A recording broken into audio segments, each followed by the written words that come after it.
A sirene da ambulância cortou a noite como uma lâmina. Tomás viu o corpo de Miguel ser levado na maca, o sangue manchando a camisa branca, e sentiu o mundo desabar. Não, por favor, não leve ele de mim, murmurou, mas ninguém ouviu. Tudo começara naquela tarde de verão em Pedra do Mar, uma vila encravada na costa do Alentejo, onde o tempo parecia parado há décadas. As casas caiadas branqueavam sob o sol impiedoso, as ruas de calçada estreitas cheiravam a sardinhas grelhadas e a mar. A vila morria devagar, os jovens partiam para Lisboa ou Porto, os velhos ficavam a contar histórias que ninguém queria ouvir, e o pequeno teatro municipal, outrora orgulho local, estava fechado há 15 anos, com as portas pregadas e as janelas tapadas por tábuas. Tomás, 24 anos, filho do padeiro, vivia escondido.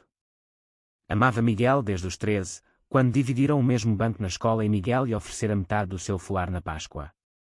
Mas em Pedra do Mar, ser gay era pecado sem nome.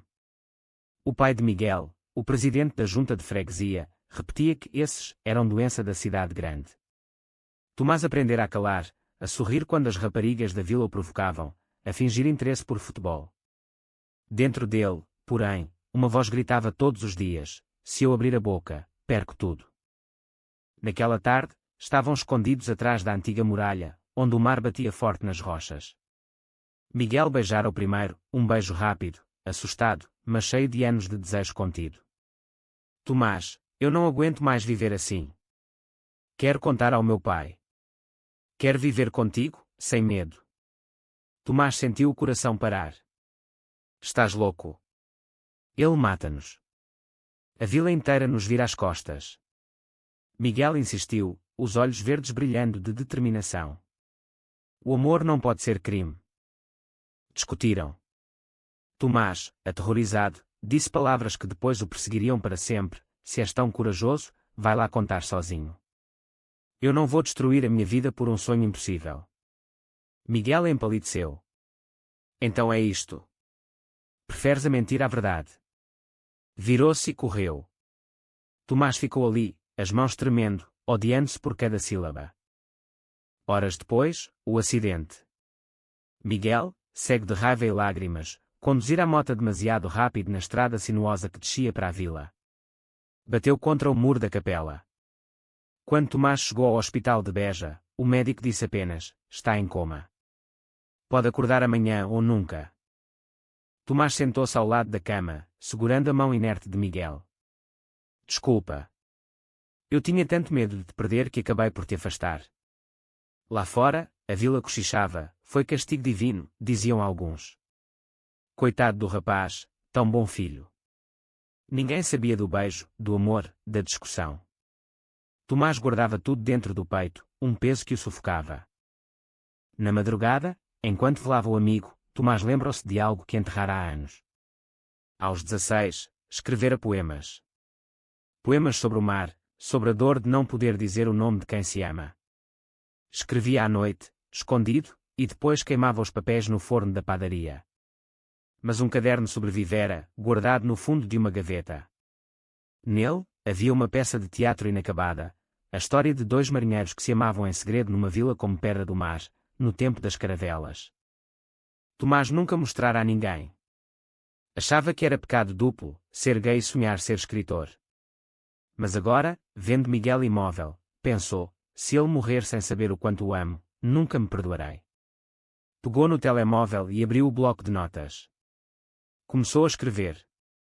Palavras saíam como sangue de uma ferida aberta. Escreveu sobre medo, sobre desejo, sobre a vila que sufocava os seus filhos. Escreveu até o sol nascer. Quando a enfermeira entrou, Tomás guardou o telemóvel. Vai ficar aqui o dia todo? Perguntou ela. Sim, respondeu. Até ele acordar. Dentro dele, uma decisão nascia, pequena e frágil, mas real: se Miguel sobrevivesse, Tomás contaria a verdade. Custasse o que custasse. Passaram-se 3 dias. Miguel permanecia em coma. Tomás quase não dormia, alternando entre o hospital e a padaria, onde o pai o olhava preocupado. Estás estranho, filho. O que se passa? Tomás mentia: é o Miguel, pai. É meu amigo. O pai abanava a cabeça. Amigos, assim cuidado para não pegares a má sorte dele. Na vila, os rumores cresciam. Alguns diziam que Miguel andava com má companhia. Outros, que era castigo por não ir à missa. Tomás ouvia tudo em silêncio, o ódio crescendo dentro dele como uma maré. Eles não sabem nada. Não sabem o que é amar e ter de esconder. Na quarta noite, sozinho no quarto de hospital, Tomás abriu novamente o bloco de notas. Continuou a peça. Chamou-a Marés Silenciadas. Os dois marinheiros, Diogo e Sebastião, amavam-se em segredo. Quando um era acusado de traição ao rei, o outro tinha de escolher entre salvá-lo e salvar a própria vida. Tomás escrevia com febre. As palavras vinham mais verdadeiras do que nunca, porque agora eram a sua própria história. De repente, a mão de Miguel mexeu-se. Tomás largou o telemóvel. Miguel. Os olhos verdes abriram-se devagar. Tomás, a voz era um fio. Tomás chorou como nunca na vida. Desculpa. Desculpa tudo. Miguel apertou-lhe a mão, fraco. Eu ouvi-te. Sonhei que estavas a pedir desculpa. Vou contar tudo, sussurrou Tomás. A todos. Prometo. Mas Miguel abanou a cabeça. Não. Ainda não. Vamos devagar. Tomás percebeu o medo nos olhos dele. O mesmo medo que o paralisara a ele. Então vamos escrever a nossa história primeiro, disse Tomás. Para termos força. Nos dias seguintes, Miguel recuperava lentamente. Tomás lia-lhe trechos da peça em voz baixa, quando ninguém estava por perto. Miguel ouvia, os olhos marejados. É lindo. É nós. Pela primeira vez, Tomás sentiu orgulho de algo que criara. Quando Miguel teve alta, regressaram à vila como amigos que sobreviveram a um acidente. Mas algo mudara. Tomás já não queimava os papéis. Guardava tudo. E começou a sonhar, talvez um dia encenar aquela peça no velho teatro abandonado. Uma tarde, encontrou a antiga professora de português, Dona Lourdes, reformada, sentada no largo. Ouvi dizer que escreves, Tomás. Ele corou. Quem lhe disse? O Miguel, no hospital. Contou-me que tens talento. Tomás baixou os olhos. É só brincadeira. Brincadeira não salva pessoas, respondeu ela. Mas arte sim. Aquele teatro podia voltar a abrir. Faltam-nos sonhos nesta vila. Tomás sentiu um arrepio. Acha mesmo? Sei. E tu tens um. Dona Lourdes sorriu. Mas precisas de coragem. Mais do que a que tiveste para amar o Miguel em segredo. Naquela noite, Tomás contou tudo a Miguel. Quero abrir o teatro. Quero encenar a peça. Quero que a vila veja quem somos. Miguel empalideceu. E se nos odiarem? Então odiarão. Mas pelo menos será verdade. Miguel ficou em silêncio longo tempo. Depois, se fazes isso, faço contigo. Mas promete-me uma coisa, se correr mal, fugimos juntos. Para Lisboa, para onde for. Tomás beijou-lhe a testa. Prometo. Começaram a planear em segredo. Tomás escreveu furiosamente. Miguel desenhou cenários imaginários. Mas a vila observava. O pai de Miguel começou a desconfiar. Andas muito com o Tomás. Cuidado, rapaz. Miguel sorria, mas tremia por dentro. Uma noite, alguém escreveu com spray vermelho na porta da padaria, viados fora. Tomás viu de manhã e sentiu o chão sumir-se. O pai gritou, furioso. Quem fez esta porcaria? Mas nos olhos dele, Tomás viu dúvida. Conheces alguém assim, filho? Tomás não respondeu. Correu para a casa de Miguel. Vamos embora agora. Miguel segurou, não. Vamos ficar e lutar. Com a peça. Vamos mostrar-lhes que o amor não é sujo. Mas dentro de Tomás, o medo voltava a gritar mais alto. A peça crescia. Tomás terminara o terceiro ato, o momento em que Sebastião denuncia o amor por Diogo publicamente, perante o capitão do navio. A vila inteira, no palco, teria de ouvir. Tomás sabia que estava a escrever o próprio futuro. Dona Lourdes juntou-se a eles. Trouxe antigos alunos, agora adultos, que outrora tinham feito teatro.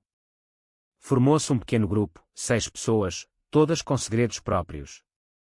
Havia Ana, divorciada, que amava outra mulher em segredo, o velho Sr. António, viúvo, que nunca contara a ninguém o amor da juventa por um colega marinheiro. O teatro abandonado foi limpo aos poucos, às escondidas. Mas os ataques continuaram. Cartas anónimas chegavam à casa de Tomás: deixa o Miguel ou arrependes-te. Vidros partidos na padaria. O pai de Tomás, cada vez mais nervoso, começou a proibi-lo de sair à noite. Estás metido em sarilhos, rapaz. Uma noite, Miguel e Tomás foram surpreendidos por 3 homens mascarados à saída do teatro. Mensagem do povo: parem com essa porcaria de teatro. Socos. Gritos. Tomás protegeu Miguel com o corpo. Acabaram no posto da GNR, com hematomas e lábios rebentados. O agente, conhecido da família, suspirou: rapazes, às vezes é melhor calar certas coisas. No regresso, Miguel chorava. Talvez tenhas razão. Talvez devêssemos ir embora. Tomás, com o olho negro, respondeu: não. Agora é que não paramos. Eles querem-nos calados. Vamos gritar mais alto. No dia seguinte, Tomás foi falar com o pai. Pai, eu amo Miguel.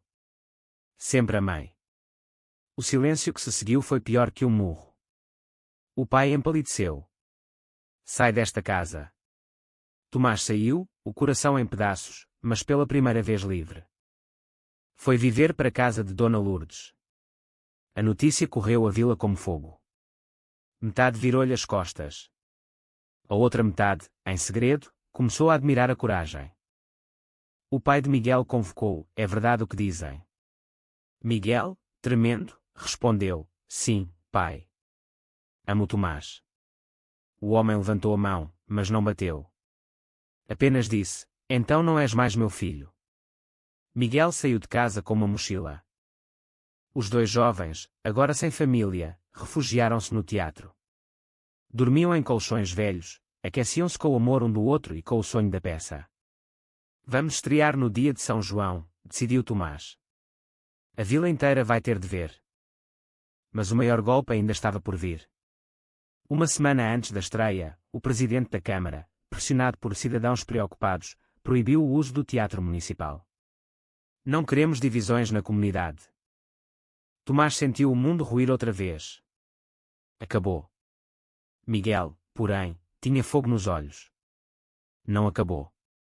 Vamos fazer na praia. Ao ar livre. Quem quiser ver, que venha. Espalharam o boato. Cartazes manuscritos, marés silenciadas, teatro na Praia da Pedra do Mar, entrada livre, dia de São João. A vila dividiu-se. Uns diziam que era escândalo. Outros, curiosos, queriam ver. Dona Lourdes convenceu o padre a não interferir. Deus também ama os corajosos, disse ela. Na véspera, Tomás não dormia. E se ninguém aparecer? Miguel abraçou: então teremos feito por nós. E isso já é tudo. Mas dentro de Tomás, uma voz nova nascera, a do autor. Não é só por nós. É por todos os que nunca puderam falar. O dia de São João amanheceu luminoso. A praia encheu-se devagar. Primeiro vieram os curiosos, depois famílias inteiras, depois até aqueles que juraram não aparecer. Mais de 200 pessoas sentaram-se na areia, em cadeiras trazidas de casa, em toalhas. O palco era simples, tábuas sobre caixotes, luzes de lanternas e velas. Tomás, nos bastidores improvisados, tremia. Vestia-se de Sebastião, o marinheiro corajoso. Miguel seria Diogo. Os outros atores, nervosos, rezavam em silêncio. Quando o sol começou a baixar, Dona Lourdes subiu ao palco. Esta peça foi escrita por um filho desta vila. Fala de amor. De medo. De coragem. Peço-vos apenas que ouçam. Começou. A voz de Tomás, primeiro hesitante, ganhou força. Contou a história dos 2 marinheiros. O público, no início inquieto, foi-se calando. Quando chegou a cena da confissão pública, Tomás olhou para Miguel nos olhos e disse o texto como se fosse vida real: amo-te mais que o mar ama a lua. E não me envergonho. Ouviu-se um suspiro coletivo. Algumas mulheres choravam. Homens mexiam-se, desconfortáveis. No fim, quando Diogo e Sebastião decidiam partir juntos para um novo mundo, enfrentando o exílio pelo amor, o silêncio era absoluto. Depois, aplausos. Primeiro tímidos, depois fortes, depois uma ovação de pé. Tomás e Miguel abraçaram-se no palco, lágrimas nos rostos. Alguém gritou, bravo. Era o pai de Tomás, na última fila, de olhos vermelhos. Depois da peça, as pessoas aproximaram-se. Uma senhora idosa abraçou Tomás. Obrigada. O meu irmão nunca pôde dizer. Um rapaz novo, de outra aldeia vizinha, sussurrou a Miguel: vocês deram-me coragem. O pai de Tomás esperou que a multidão se dispersasse. Filho, eu errei. Vi a peça. Vi-vos. Desculpa. Tomás chorou nos braços do pai pela primeira vez em anos. O pai de Miguel não apareceu. Mas na manhã seguinte, deixou uma carta na porta do teatro: não percebo ainda. Mas vi o meu filho feliz no palco. Talvez um dia consiga entender. Era pouco, mas era um começo. A peça tornou-se fenómeno local. Repetiram-na todas as semanas de verão. Vieram pessoas de Beja, de Évora, até jornalistas de Lisboa. Pedra do Mar, outrora moribunda, ganhou vida. Abriram um café-teatro. Jovens voltaram. O turismo cultural começou. Tomás publicou Marés Silenciadas. Tornou-se o primeiro livro abertamente gay escrito por alguém da vila.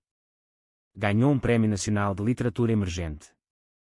Miguel estudou design e criou os cartazes, os cenários, a identidade da nova companhia teatral. Juntos, fundaram a Associação Maré Aberta, para apoiar jovens LGBTQ da região rural. Anos depois, na mesma praia, casaram-se. Não legalmente, Portugal já permitia, mas queriam algo só deles.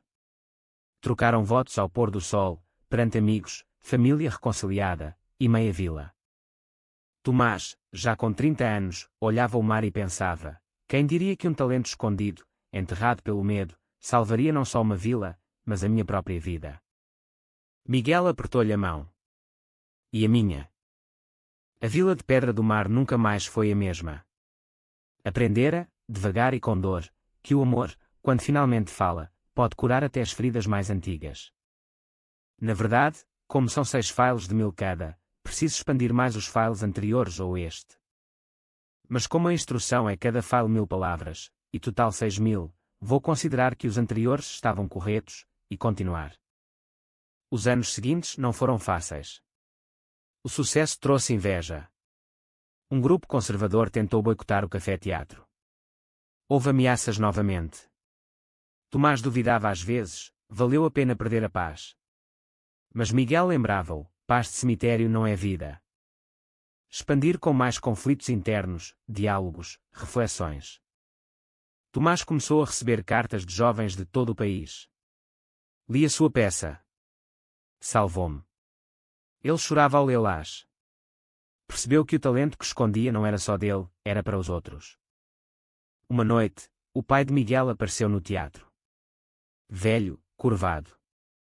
Quer falar com o meu filho. Miguel, agora com 29 anos, enfrentou: falas agora. O pai chorou. Vi o que fiz. Perdi anos contigo. Posso ver uma peça? Miguel abraçou: reconciliação lenta, dolorosa, mas verdadeira. Tomás escreveu uma nova peça, sobre pais e filhos, sobre perdão. Estreou com o pai de Miguel na primeira fila. A vila mudou. Abriu-se uma biblioteca com secção LGBTQ. A escola convidou Tomás para falar aos alunos. Ele tremia, mas foi. O amor não tem género. Tem coragem. Dentro dele, o menino assustado ainda existia, mas agora tinha voz. 10 anos depois, Pedra do Mar era conhecida como a Vila do Amor Livre. Festivais de teatro, período rural, turistas vindos de todo o mundo. Tomás publicara 3 livros, ganhara prémios internacionais. Miguel tornara-se ilustrador famoso. Casaram-se oficialmente na Câmara Municipal, com o antigo presidente da Junta, agora reformado e arrependido, como testemunha. Na cerimónia, Tomás leu um poema novo, outrora escondi o coração nas sombras do medo, hoje canto ao sol, porque o amor venceu. A vila inteira aplaudiu. À noite, na praia onde tudo começara, dançaram descalços. O mar aplaudia com ondas. Tomás pensou em tudo, o acidente, o coma, as agressões, as rejeições, as cartas de ódio e de amor. Valeu cada lágrima. Miguel beijou, e valeu cada palavra que escreveste. O talento escondido de um jovem gay não só mudara o seu destino, mudara o de uma vila inteira, provando que o amor, quando finalmente tem voz, pode mover montanhas.